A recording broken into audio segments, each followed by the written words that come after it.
খালি ধরা গেতেছেন। তারেক রহমান যদি নিজে নিজে বুঝে কথা বলে তাহলে নিজের বেকুবিতে ধরা গেতেছেন, আর যদি উনি কারো বুদ্ধি শূন্যে কথা বলেন তাহলে উনারা গাড্ডায় ফেলতেছে তার আশেপাশের লোকেরা। আগের বার খালেদা জিয়ার শাসন আমলে যা হয়েছিল আশেপাশের লোকেরা গাড্ডায় ফেলছিল, এবার তাই হইতেছে। নিতান্তই স্বল্প বুদ্ধির বেকুবেরা উনারা ধূর পাঠাইতেছে। যাই হোক, আলাপে আসি।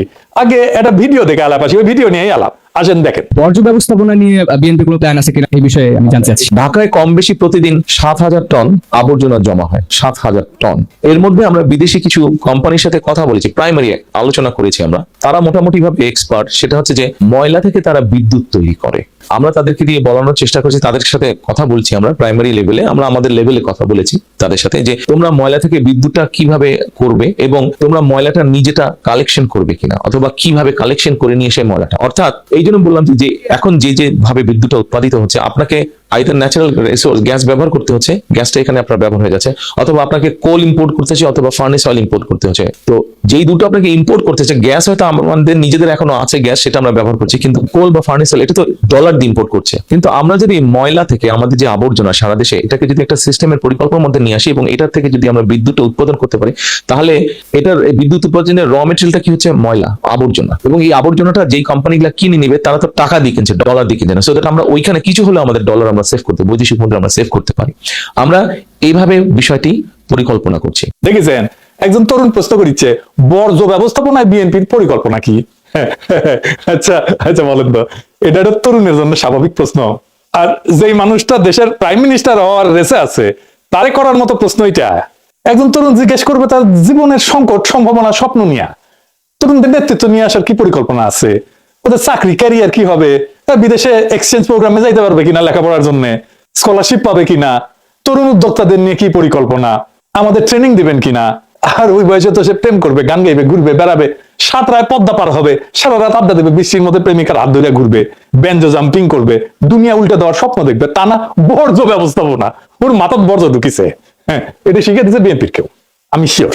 আর তারেক রহমানকে বলছে যে এটার উত্তর দিবেন, মানে দেখাবি তারেক রহমান কত জানে। দেখিছো ঢাকাত নিত্যদিন কত হাজার টন বর্জ্য উৎপাদিত হয়, সেটাও লিডারের মাথাত আছে। এটা একটা বানানো স্টেজড প্রশ্ন আর উত্তর। আপনারা আবার এবার এখন শোনেন, শুনলে বুঝবেন যে এইটা বানানো একটা স্টেজড একটা প্রশ্ন এবং উত্তর। শোনেন। বর্জ্য ব্যবস্থাপনা নিয়ে বিএনপি কোনো প্ল্যান আছে কিনা এই বিষয়ে আমি জানতে চাচ্ছি। ঢাকায় কম বেশি প্রতিদিন 7,000 টন আবর্জনা জমা হয়, 7,000 টন। এর মধ্যে আমরা বিদেশি কিছু কোম্পানির সাথে কথা বলেছি, প্রাইমারি আলোচনা করেছি আমরা। তারা মোটামুটি ভাবে এক্সপার্ট, সেটা হচ্ছে যে ময়লা থেকে তারা বিদ্যুৎ তৈরি করে। আমরা তাদেরকে দিয়ে বলানোর চেষ্টা করছি, তাদের সাথে কথা বলছি আমরা প্রাইমারি লেভেলে, আমরা আমাদের লেভেলে কথা বলেছি তাদের সাথে, যে তোমরা ময়লা থেকে বিদ্যুৎটা কিভাবে করবে এবং তোমরা ময়লাটা নিজেটা কালেকশন করবে কিনা, অথবা কিভাবে কালেকশন করে নিয়ে এসে ময়লাটা। অর্থাৎ এই জন্য বললাম যে এখন যে ভাবে বিদ্যুৎটা উৎপাদিত হচ্ছে, আপনাকে আইদার ন্যাচারাল রিসোর্স গ্যাস ব্যবহার করতে হচ্ছে, গ্যাসটা এখানে আপনার ব্যবহার হয়ে যাচ্ছে, অথবা আপনাকে কোল ইম্পোর্ট করতে হচ্ছে, অথবা ফার্নেস অয়েল ইম্পোর্ট করতে হচ্ছে। তো যেই দুটো আপনাকে ইম্পোর্ট করতে হচ্ছে, গ্যাস হয়তো আমাদের নিজেদের এখনো আছে গ্যাস, সেটা আমরা ব্যবহার করছি, কিন্তু কোল বা ফার্নেস অয়েল এটা তো ডলার দিয়ে ইম্পোর্ট করছে। কিন্তু আমরা যদি ময়লা থেকে আমাদের যে আবর্জনা সারা দেশে, এটাকে যদি একটা সিস্টেমের পরিকল্পনার মধ্যে নিয়ে আসি এবং এটার থেকে যদি আমরা বিদ্যুৎটা উৎপাদন করতে পারি, তাহলে এটার বিদ্যুৎ উৎপাদনের র মেটেরিয়ালটা কি হচ্ছে ময়লা, আবর্জনা। এবং এই আবর্জনাটা যেই কোম্পানিগুলো কিনে নিবে তারা তো টাকা দিয়ে কিনছে, ডলার দিয়ে কিনছে না। সো দ্যাট আমরা ওইখানে কিছু হলে আমাদের ডলার আমরা সেভ করতে, বৈদেশিক মুদ্রা আমরা সেভ করতে পারি। আমরা এইভাবে বিষয়টি পরিকল্পনা করছি। বুঝতে পারছেন তো? এখানে তিনটা গুরুতর সমস্যা আছে তারেক রহমানের। হ্যাঁ, তারেক রহমানের আমার ক্ষুদ্র ভ্রাতার ভগ্নীরা কবে, দাদা আপনি তো তারেক রহমানের সবকিছুই ধরিচ্ছেন, না ধরে উপায় কি? আওয়ামী লীগকে ফেরাবে, ইন্ডিয়ার সাথে সিস্টেম হয়ে গেছে বিএনপির, আমরা তো বসে থাকতে পারি না। যাই হোক, আসেন একে একে দেখি কি কি ঝামেলা করেছে তারেক রহমান নিজেই। প্রথম ঝামেলা, তারেক রহমানের স্টেটসম্যান বা রাষ্ট্রনায়ক তো দক্ষতা দেখাতে পারতেছেন না, এখানেও পারেন নাই। উনি মাইক্রো ম্যানেজমেন্ট করতেছেন, মানে বর্জ্য ব্যবস্থাপনা কি হবে সেটা নিয়ে ইনভলভ হতেছেন। এটা তো রাষ্ট্রনায়কের ইনভলভ হওয়ার জায়গা না, এটা রাষ্ট্রনায়কের কাজই না। ডেটা রাষ্ট্রনায়ক মাথায় রাখে না, তথ্য রাষ্ট্রনায়ক মাথায় রাখে না। ঢাকায় প্রত্যেকদিন কত বর্জ্য উৎপাদন হয় সেই ডেটা তো অবশ্যই একজন রাষ্ট্রনায়ক রাখবে না।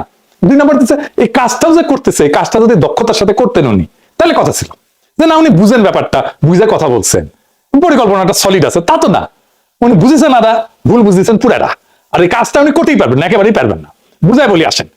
উনি যে একেবারে বুঝেননি ব্যাপারটা, এটা আসেন আমরা বুঝে দেখি। বর্জ্য দিয়ে বিদ্যুৎ উৎপাদন করে যে পশ্চিমা দুনিয়া, বর্জ্যকে কাঁচামাল ধরে নিয়ে না, মানে এটা বর্জ্য ব্যবস্থাপনার একটা পার্ট। বর্জ্য দিয়ে বিদ্যুৎ উৎপাদন করা, বিদ্যুৎ উৎপাদন সেকেন্ডারি, বর্জ্য ব্যবস্থাপনা প্রাইমারি। ভাত রাখতে গেলে যেমন মার হয়, তেমন একটা বিশেষ পদ্ধতিতে বর্জ্য ব্যবস্থাপনা করতে গেলে বিদ্যুৎ উৎপাদন করা হয়। হাঁটতে গেলে যেমন পেশাব বের হয়, ও ঠিক ওই রকম আপনি হাঁটতে গেছেন, পেশাব করতে যান নাই তো, কিন্তু পেশাব হয়। এইরকম বিদ্যুৎ হয়, এটা আপনার আলাদা করে পরে পেশাব করতে হয় না, আপনার উদ্দেশ্য হাগা, পেশাব করা না। ঠিক তেমন বর্জ্য দিয়ে বিদ্যুৎ উৎপাদনের লক্ষ্য হইতেছে বর্জ্য ব্যবস্থাপনা, বিদ্যুৎ উৎপাদন না, বিদ্যুৎ তৈরি করে না, বিদ্যুৎ তৈরি হয়ে যায়। তারেক রহমান বলতেছেন কয়লা, ফার্নেস অয়েল যেমন বিদ্যুৎ বানানোর কাঁচামাল, তেমন কাঁচামাল বর্জ্য না, একেবারেই না। বর্জ্য দিয়ে বিদ্যুৎ উৎপাদন করতে গেলে যে কারখানা লাগবে তার খরচা অনেক বেশি। কত বেশি আমরা দেখবো, বর্জ্য থেকে বিদ্যুৎ উৎপাদনের খরচাও কয়লার 2 গুণ, গ্যাসের প্রায় 3 গুণ, সৌর বিদ্যুতের 4 গুণ। 1 মেগাওয়াটের কারখানায় যদি বর্জ্য থেকে বিদ্যুৎ করতে হয় তাহলে $10 মিলিয়ন লাগে। তার মানে সবচেয়ে ছোট 10 মেগাওয়াটের যদি একটা প্ল্যান্ট করতে চায় তাহলে $100 মিলিয়ন লাগবে। কয়লায় যদি খুব আলট্রা সুপার ক্রিটিক্যাল টেকনোলজি, এটা মানে সবচেয়ে ভালো একদম, আমরা যদি একটা কারখানা বানাই তাতে এর খরচা 1/3, বর্জ্য থেকে বিদ্যুতের যে কারখানা তার 1/3, 3 ভাগের 1 ভাগ। মানে এই যে বর্জ্য থেকে বিদ্যুৎ বানানো, এটা যে ধান্দা, আশেপাশের লোক ধান্দা করেছে, বুঝেছেন তো কি লেভেলের ধান্দা হবে, বুঝেছেন? সব সিস্টেম করে ফেলিছে, এটা থেকে ওনার লোকজন ধান্দা করবে। আর একটা সমস্যা টেকনিক্যাল, এটা বুঝে দেখি, কিন্তু এটা বুঝেছেন তো যে বর্জ্য দিয়া বিদ্যুৎ উৎপাদন করাটা এটা বর্জ্য ব্যবস্থাপনার একটা পার্ট। বিদ্যুৎ উৎপাদন করাটা প্রাইমারি কাজ না, বিদ্যুৎ সেকেন্ডারি কাজ, বর্জ্য ব্যবস্থাপনা প্রাইমারি কাজ। এবার টেকনিক্যাল সমস্যাটা একটু বুঝে দেখি। সব বর্জ্য থেকে বিদ্যুৎ হয় না, মানে বর্জ্য মানে কি কি আমরা বর্জ্যের তালিকা একটু পরে দেখবো, আগে জেনে নেওয়া দরকার। বর্জ্য থেকে 2 রকম কারখানা করা যায় বিদ্যুৎ উৎপাদনে, 2 ধরনের বর্জ্য থেকে, যেগুলো পোড়ানো যায়, যেমন কাগজ, কার্ডবোর্ড ইত্যাদি। এগুলো পুরাই বাষ্প বানানো হয়, ওইটা দিয়ে টারবাইন ঘুরে বিদ্যুৎ তৈরি হয়। আরেকটা হইতেছে জৈব বর্জ্য, যেমন যে খাবার রান্নাঘর থেকে যেগুলো আসে, এগুলো দিয়ে বায়োগ্যাস তৈরি করা হয়, আরেক ধরনের প্ল্যান্ট লাগে। তার মানে 2 ধরনের বিদ্যুৎ তৈরি করা যাবে 2 ধরনের কারখানা থেকে। যেমন ধরেন গৃহস্থলী বর্জ্য, সাধারণ মানুষের দৈনন্দিন জীবনে উৎপন্ন বর্জ্য, হাগামোতা ইত্যাদি ইত্যাদি। খাবারের উচ্ছিষ্ট, ভাত, ডাল, সবজি, মাছ, ফল ইত্যাদি। রান্নাঘরের বর্জ্য, সবজি তরকারি কাটছে এগুলো। কাগজ, কার্ডবোর্ড, প্লাস্টিক, পলিথিন, বোতল, কাপড়, পুরানো জামা, কাঁচ, বোতল, গ্লাস, তারপর ক্যান, টিন, ছাই, ধুলা, এগুলো বর্জ্য, গৃহস্থলী বর্জ্য। এগুলো জৈব অংশ দিয়া বায়োগ্যাস করা যায়। জৈব বর্জ্য যেগুলো, মানে যেগুলো পচনশীল, খাবারের উচ্ছিষ্ট, খাবারের বর্জ্য, সবজি, ফল, তারপরে মলমূত্র, কৃষির উচ্ছিষ্ট, খড়, গাছের পাতা ইত্যাদি ইত্যাদি। এইটা বিদ্যুৎ উৎপাদনের সবচেয়ে উপযোগী, এটা দিয়ে বায়োগ্যাস তৈরি করা হয়, তারপরে ওইটা দিয়ে বিদ্যুৎ উৎপাদন। তারপরে ধরেন কাগজ, প্লাস্টিক বর্জ্য, পেট বোতল, কার্ডবোর্ড, প্যাকেট, এই সমস্ত একটা প্রসেসের মধ্যে দিয়ে দহনযোগ্য করে নেওয়া হয়, তারপরে এগুলো পোড়াইতে হয়, পোড়ায় বাষ্প তৈরি করা হয়, ওইটা দিয়ে টারবাইন ঘুরে বিদ্যুৎ তৈরি হয়। কাগজজাত বর্জ্য ধরেন খবরের কাগজ, কার্টুন, প্যাকেজিং বাক্স ইত্যাদি ইত্যাদি। এগুলোকে ফার্নেসের মধ্যে দিলেই খালি হবে না, এগুলোকে দহনযোগ্য করে নিতে হবে, শুকায় নিতে হয়, এটার মধ্যে যেন পানি টানি না থাকে, বুঝেছো? আবার অনেক বর্জ্য আছে কিন্তু যেগুলো কোনোভাবে এটা দিয়ে কোনো কিছু করা যাবে না। যেমন ধরেন কনস্ট্রাকশনের যে বর্জ্য, ইট, বালু, সিমেন্ট, কংক্রিট, টাইলস, এই সমস্ত ভাঙাচোরা, এগুলো দিয়ে বিদ্যুৎ উৎপাদন করা যায় না।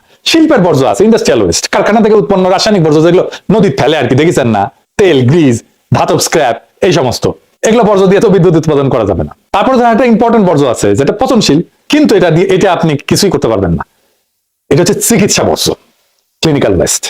এটা সবচেয়ে ঝুঁকিপূর্ণ। ব্যবহৃত সিরিঞ্জ আছে, রক্ত মাখা ব্যান্ডেজ, প্যাথোলজির বর্জ্য, রক্ত, মলমূত্র, কপ, ডায়াগনস্টিক সেন্টার থেকে যে সমস্ত জিনিস বাড়ায়, এক্সরে ফিল্ম, এগুলোর প্যাকেট ট্যাকেট ইত্যাদি, মেয়াদ উত্তীর্ণ ওষুধ, এগুলো তো কিছুই করা যাবে না, এগুলো একদম পুরাই ফেলতে হয় আলাদা করে। ইলেকট্রনিক বর্জ্য আছে, যেমন ধরেন আপনার মোবাইল ফোন নষ্ট হয়ে গেছে, কম্পিউটার, টিভি, ব্যাটারি, এগুলো বর্জ্য দিয়ে তো বিদ্যুৎ উৎপাদন করা যায় না। তো আমাদের গৃহস্থলী বর্জ্য দিয়েও যদি আমরা বিদ্যুৎ উৎপাদন করতে যাই তাহলে তো আমাদের সেগুলি আলাদা করতে হবে।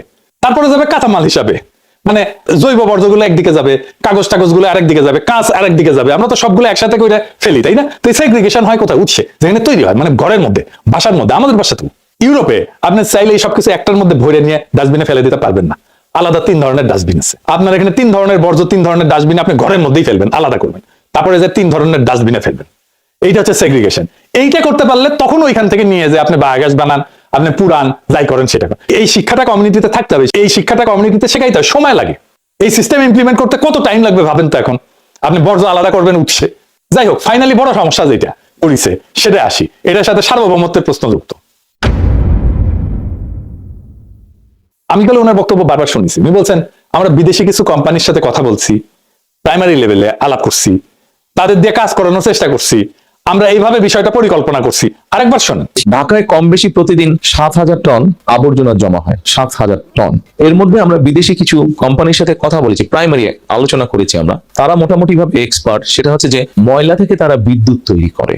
আমরা তাদেরকে দিয়ে বলানোর চেষ্টা করছি, তাদের সাথে কথা বলছি, আমরা প্রাইমারি লেভেলে, আমরা আমাদের লেভেলে কথা বলেছি তাদের সাথে, যে তোমরা ময়লা থেকে বিদ্যুৎটা কিভাবে করবে এবং তোমরা ময়লাটা নিজেটা কালেকশন করবে কিনা, অথবা কিভাবে কালেকশন করে নিয়ে সেই ময়লাটা। আমি কিন্তু কোনো একটা শব্দ নতুন করে যোগ করি নাই, কোনো শব্দ বাদও দেই নাই, কারণ এখানে শব্দই সাক্ষ্য।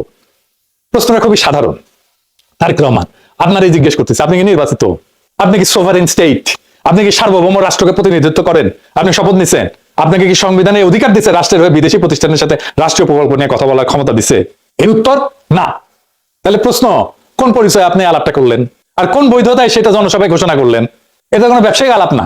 বিদেশি প্রতিষ্ঠানের সাথে রাষ্ট্রীয় প্রকল্প নিয়ে কথা বলা মানে ডিপ্লোমেসি, কূটনীতি। ডিপ্লোমেসি কার কাজ? রাষ্ট্রের। ডিপ্লোমেসি করে নির্বাচিত সরকার সাংবিধানিকভাবে দায়িত্বপ্রাপ্ত হইয়া। আপনি ক্ষমতা প্রার্থী, ক্ষমতার অ্যাসপিরেন্ট, এরা এই ডিপ্লোমেসি করে না। কারণ বিদেশি প্রতিষ্ঠান তো এই কথাবার্তা শুনবে কিভাবে? শুনে মনে করবে যে এই ব্যক্তি রাষ্ট্রের হয়ে কথা বলতেছে। এটা বিপদ। এখানে আর দল নাই, ব্যক্তি নাই, এখানে শুরু হয় ইমপারসোনেশন, মানে রাষ্ট্র সেজে অভিনয় করা। আপনি রাষ্ট্র সেজে অভিনয় করছেন বিদেশি প্রতিষ্ঠানের সাথে। আপনি যদি বলতেন আমি ভাবতেছি বা আমি করতে চাই, এটা আমার ভীষণ, তা কিন্তু বলেন না। উনি বলছেন কথা বলছি, আলোচনা করছি, পরিকল্পনা করছি। উনি আলোচনা করে ফেলছেন অলরেডি, তাদের দিয়ে করানোর চেষ্টা করছি, এই কথা বলছে। এই ভাষা ভবিষ্যতের না, এই ভাষা এমন যে মনে হইতেছে উনি রাষ্ট্রের হয়ে কাজ করতেছেন, চলমান রাষ্ট্রের কার্যকলাপের ভাষা। মানে উনি ডিফেক্টো প্রাইম মিনিস্টার হয়ে গেছেন, বাস্তবে কার্যকর রাষ্ট্রীয় আচরণ করতেছেন উনি, কিন্তু ওনার আইনগত ক্ষমতাই নাই। আইনে ওনার হাতে ক্ষমতা আসেনি, কিন্তু আচরণে ওনার ক্ষমতা চালু হয়ে গেছে। এই ফাঁকটার নাম শ্যাডো স্টেট ক্রাফট, ছায়া রাষ্ট্র চর্চা, রাষ্ট্রবিজ্ঞানের ভাষায়। আইনগত ক্ষমতা ছাড়া ক্ষমতার বাস্তব প্রয়োগ আপনি এটাই করতেছেন। আর এইটার রাস্তা খুলে দিচ্ছে প্রফেসর ইউনূস। এই আর্মি টার্মি এইরকম প্রোটেকশন দিয়ে, রাষ্ট্রীয় প্রোটোকল দিয়ে ওনারা এই কাজটা করে দিচ্ছে। এই প্রশ্ন শুধু আইনগত না, এটা গণতান্ত্রিক। এই কথাবার্তা কারা জানলো? কিছু বিদেশি কোম্পানি যাদেরকে পছন্দ করে, বা যাদের সাথে তার লোকদের, বিএনপির লোকদের গুটু আছে, তারা জানলো ভবিষ্যতে কোথায় ধান্দা করা যাবে। কিন্তু সংসদ জানলো না, নাগরিক জানলো না, ব্যুরোক্রেসি জানলো না, রাষ্ট্রের ইনস্টিটিউট জানলো না। এটা তো পরিকল্পনা মন্ত্রণালয় ছাড় দিবে না, দিবে না তো। পরিবেশ মন্ত্রণালয় ছাড় দিবে না তো। এগুলো সব ছাড় লাগবে। অর্থ মন্ত্রণালয় ছাড় দিবে না। কারণ আপনি বেশি খরচা কইরা বিদ্যুৎ বানাইতেছেন, এটা তো এফিসিয়েন্ট না। অর্থ মন্ত্রণালয় কেন ছাড় দেবে? টাকা দেবে কেন? বাংলাদেশের নাগরিক তার ট্যাক্সের পয়সা কেন দেবে? আমাকে বুঝান। 3 গুণ বেশি দাম দিয়ে বিদ্যুৎ বানানোর জন্য বাংলাদেশের মানুষ তার ট্যাক্সের পয়সা কেন দেবে? আপনার দলের লোককে ধান্দা করার জন্য? সংসদীয় কমিটি থাকবে না, ওখানে বিরোধী দলের লোক থাকবে না, ওটা ক্যাক করে ধরবে। আর আপনি বিদেশি প্রতিষ্ঠানের সাথে আলাপ করা শুরু করে দিচ্ছেন। বাহ। এখন কইতে পারেন এটা তো ভালো উদ্দেশ্যে করা হয়েছে। গণতন্ত্র উদ্দেশ্য দিয়ে চলে না, গণতন্ত্র চলে সীমা দিয়ে, বৈধতা দিয়ে। ভালো উদ্দেশ্য দিয়ে রাষ্ট্রের সীমা ভাঙা যায় না, কর্তৃত্বের সীমা ভাঙা যায় না, নতুন কর্তৃত্ব তৈরি করা যায় না। কর্তৃত্ব তৈরি হবে, শপথ করেন, জিতে আসেন, যদি জিতে আসতে পারেন তারপরে করেন। ইতিহাসে কোথাও কোথাও নির্বাচনের আগে এরকম যোগাযোগ হয়েছে, আর ইতিহাসে সেই ঘটনাগুলোকে কি নাম দিছে জানেন? এগুলো অবৈধ, অনৈতিক, বিপজ্জনক, রাষ্ট্রীয় সীমা লঙ্ঘন। আজও সেগুলো পড়ানো হয় নেগেটিভ প্রেসিডেন্স হিসাবে বা নেতিবাচক দৃষ্টান্ত হিসাবে রাষ্ট্রবিজ্ঞানে। দক্ষিণ ভিয়েতনামের সরকারের সাথে নিক্সন নির্বাচিত হওয়ার আগে এরকম একটা আকাম করেছিল দক্ষিণ ভিয়েতনামে। প্যারিসে তখন ভিয়েতনামের সাথে আমেরিকার একটা পিস টক হচ্ছিল, শান্তি আলোচনা হচ্ছিল। মানে তখন তাইলে শান্তি আলোচনা করে আমেরিকান সোলজার এমনি চলে আসতো সম্মানজনক ভাবে। এটাই ছিল অবজেক্টিভ। প্রেসিডেন্ট ছিল জনসন। প্রেসিডেন্ট জনসনের সঙ্গে দক্ষিণ ভিয়েতনামের আলাপ চলতেছে। তখন নিক্সন কিন্তু নির্বাচিত হয় না। সে দক্ষিণ ভিয়েতনামে কইছে যে পিস টক ভেঙে দাও, আমরা নির্বাচিত হয়ে আসলে আরো ভালো ডিল দিব তোমাদেরকে। পিস টক ভেঙে যায়।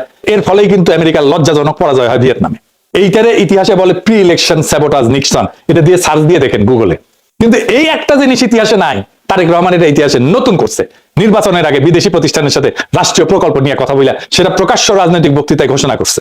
3টা জিনিস একসাথে হয়েছে, প্রি ইলেকশন, ইলেকশনের আগে, ফরেন অ্যাক্টর, বিদেশি পক্ষ, পাবলিক ডিক্লারেশন, প্রকাশ্য ঘোষণা। এই 3টার কম্বিনেশন গণতান্ত্রিক রাষ্ট্রে কখনো কোথাও ঘটে নাই। তারেক রহমান প্রথম করছে। আর এটা কোথাও ঘটে না, এটার কারণ খুবই পরিষ্কার। কারণ এটা করলে স্টেট পার্টির যে বাউন্ডারি, রাষ্ট্র এবং দলের যে সীমানা, এটা ভেঙে যায়। দল আর রাষ্ট্র আলাদা থাকে না। এখন আসি সবচেয়ে গভীর জায়গায়, রাষ্ট্র কি আসলে? রাষ্ট্র কোনো ব্যক্তির ভবিষ্যৎ স্বপ্ন না, রাষ্ট্র কোনো দলের আগাম সম্পত্তি না। রাষ্ট্র একটা প্রক্রিয়া, প্রসেস। রাষ্ট্র একটা ইনস্টিটিউশন। এই প্রক্রিয়ার ধাপ আছে। জনগণের ভোট প্রথমে, সাংবিধানিক দায়িত্ব তারপরে প্রাতিষ্ঠানিক সিদ্ধান্ত। 3টা ধাপ আছে। এই 3টার একটা বাদ দিলে রাষ্ট্র থাকে না, তাকে ব্যক্তিগত শাসন। তারেক রহমান তার ব্যক্তির শাসন চাপাই দিতে চাইতেছে বাংলাদেশের উপরে। উনি ভোটের আগেই রাষ্ট্রের মতো কাজ করতে শুরু করছেন। তার মানে তারেক রহমান বলতেছে রাষ্ট্র জনগণের না, রাষ্ট্র আমার সম্ভাব্য সম্পত্তি। এটাই গণতন্ত্রের মৃত্যু। তারেক রহমানের হাত ধরে আসতেছে গণতন্ত্রের মৃত্যু। গণতন্ত্র মানে যা খুশি তাই করে না। গণতন্ত্র মানে কে কবে কথা বলবে, কোন পরিচয় বলবে, কোন সীমার মধ্যে বলবে, সেইটা ঠিক করা। তারেক রহমানের এই বক্তব্য প্রমাণ করছে তারেক রহমান তার সীমা লঙ্ঘন করছেন। রাষ্ট্রের মালিক জনগণ, সিদ্ধান্ত নিবে জনগণ। আপনি তারেক রহমান না, আপনি রাষ্ট্রের মালিক না, এটা আপনার জমিদারি না। আপনাদের কি মনে হয় তারেক রহমান রাষ্ট্র নায়ক হওয়ার উপযোগী? উনি রাষ্ট্র চালাইতে পারবেন, উনি রাষ্ট্র বুঝেন, উনি তৈরি হয়েছেন রাষ্ট্র চালানোর জন্য। বিচারের ভার আপনাদের উপরে দিলাম। 24-এর বর্ষা বিপ্লব নিয়ে ওনার কোনো আলাপ নাই, কোনো আলাপ নাই। হাসিনা নিয়ে কোনো আলাপ নাই, আওয়ামী লীগ নিয়ে কোনো আলাপ নাই, ফ্যাসিবাদ নিয়ে কোনো আলাপ নাই। তাহলে কেন তো মানুষ রক্ত দিল? সে আলাপ আছে? নাই। মানুষ অন্তরের কোন আগুনে জ্বলা প্রাণ দিতে দ্বিধা করেনি 24-এ, সেটা নিয়ে কোনো আত্ম অনুসন্ধান নাই বিএনপির। আমরা কি এইভাবে বর্ষা বিপ্লবের আকাঙ্ক্ষার কবর দিয়ে দেব? আমরা কি তারেক রহমানকে আর বিএনপিকে ক্ষমতায় আনার জন্য লড়াই করছিলাম? আমাদের বাচ্চারা অকাতরে প্রাণ দিছিল, রক্তে ভাসায় দিছিলাম।